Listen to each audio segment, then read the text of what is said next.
ඔයා අද ડોක්ටර් ගාවට ගිහින් එන රැ වුණාද? නැහැ. ඇයි මට කෝල් කරේ නැත්තේ? ડોක්ටර් මොනවද කිව්වේ? මම මේක කොහොමද කියන්නේ කියලා කල්පනා කළේ. ඇයි ડોක්ටර්? මට කවදාකවත් අම්මා කෙනෙක් වෙන්න බැරිද? ඔයාට අම්මා කෙනෙක් වෙන්න බැරි නෑ අංජු. ඒක කියන්න කනගාටුයි. ඔයාගේ හස්බන්ඩ්ට බෑ කවදාවත් ඔයාව අම්මා කෙනෙක් කරන්න. ඒ කියන්නේ ડોක්ටර් කවදාකවත් අකිලට තාත්තා කෙනෙක් වෙන්න බෑ කියන එකද? අංජු වෛද්‍ය විද්‍යාව අනුව දරුවෙකු පිළිසිඳ ගන්න නම් පිරිමි ශුක්‍රාණුවකුයි ගැහැණු ඩිම්බයකුයි අතර එකතු වීමක් තුළ ඒ ක්‍රියාකාරීත්වය සිද්ධ වෙන්න ඕනේ. නමුත් ඔයාගේ හස්බන්ඩ්ගේ පිටවන ශුක්‍රාණු වල දරුවෙකු පිළිසිඳ ගන්න තරම් සරු බීජ නැහැ.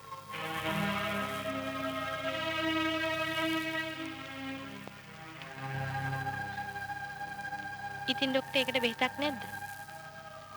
මට කියන්න කනගාටුයි අංජු. මේකට කිසිම විසඳුමක් නැහැ.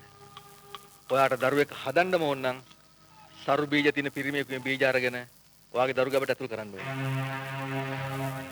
නෑ නෑ ડોක්ටර් මට දරුවෙක් ඕනේ මගේ අකිලගෙම විතරයි. ඒක ඉතින් කරන්න වෛද්‍ය විද්‍යාවට නම් බෑ අංජු. වෙන මොකක් හරි හාස්කමකින් උනොත් මිසක්.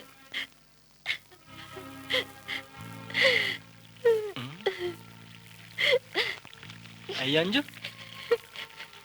ડોක්ටර් මොකද කිව්වේ? මට හිතා ගන්න පුළුවන්. ඔය අඬන්න ඕනේ නෑ අංජු. අපිට දරුවෝ ඕනේ නෑ. ආයෙමත් ඔයා ડોක්ටර් ගාවට යන්න ඕනෙත් නෑ. ડોක්ටර් කිව්වා මට. ડોක්ටර් කියපු දේවල් මම දන්නවා අංජු. ඔයා කොහොමද ඒක දන්නේ? ඕක ඉතින් අමුතුවෙන් කියන්න දෙයක් නෑ නේ අංජු. එදා මාව චෙක් කරන්න ඕනේ කිව්ව දවසමයි මම දැනගත්තේ මගේ අතේ කිසි වරදක් නෑ කියලා. ඔයාට දරුවෙක් ලබන්න බැරි මොකක් හරි ප්‍රශ්නයක් ඇති කියලා. ඒත් ඒක කිතර දෙයි කියලායි මම චෙක් කරන්න දුන්නේ.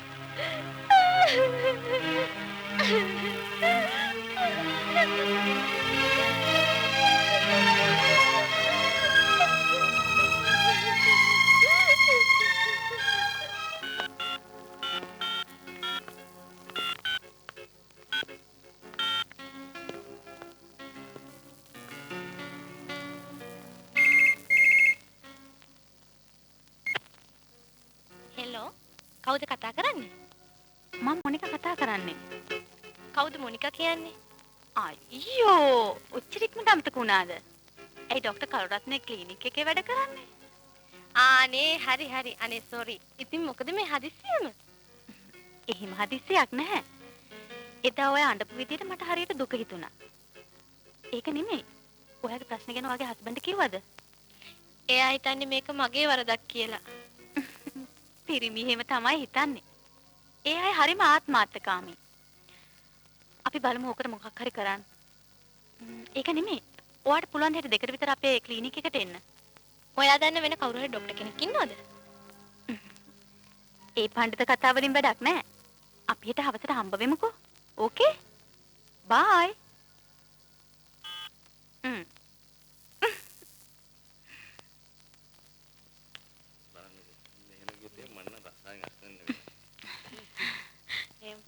මොකද කණ්ඩ වගේ බලන්නේ? නෑ මම මේ බැලුවේ යුනිෆෝම් එක ගලවම හරි ලස්සනයි. මම මේ ජොබ් එක කරන්නේ ડોක්ටර් නිසා. ඒක නෙමෙයි. අකිල කිව්වා ආයිත් බේත් ගන්න යන්න ඕනේ නෑ කියලා. දරුවෝ නැත්තම් නිකන් ඉන්න කියලා.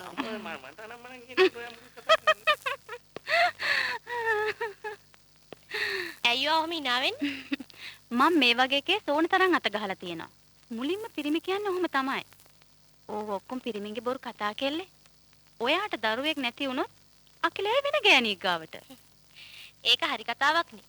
දරුවෝ නැත්තේ මට නෙමෙයි එයාටනේ. මං ඒක එයාට කියනවා.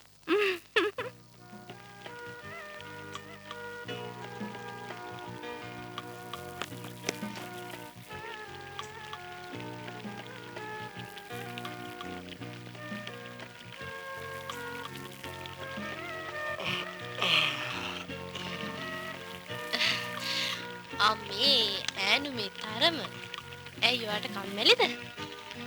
අද ඉරිදානේ අපි කොහේ හරි යමුකෝ. අපි දෙන්න කියලා කොහේ යන්නද අංජු? දිල්කි කෝල් කරා. next week වල ඒගොල්ලෝ trip එකක් යනවලු. අපිත් යමුකෝ. ඒගොල්ලෝ ට්‍රිබියුන්ට එන්ජොයි වෙන්න. ඔන්න අපිටත් පොඩි එකෙක්වත් හිටියනම් අඩු ගානේ මොනවා හරි පෙන්නන්න කියලාත් එක්කන් යන තිබුණා. අපිට මොන ට්‍රිප් දාංජු? එයා ඒක පිළිගන්න ගන්න. පිරිමි කියන්නේ මහා ආත්මාර්ථකාමී සත්තු జాතියක්. ඔයාට දරුවෙක් නැති වුණොත් අන්තිමට වෙන්නේ හුල් හුල් ඉන්න තමයි.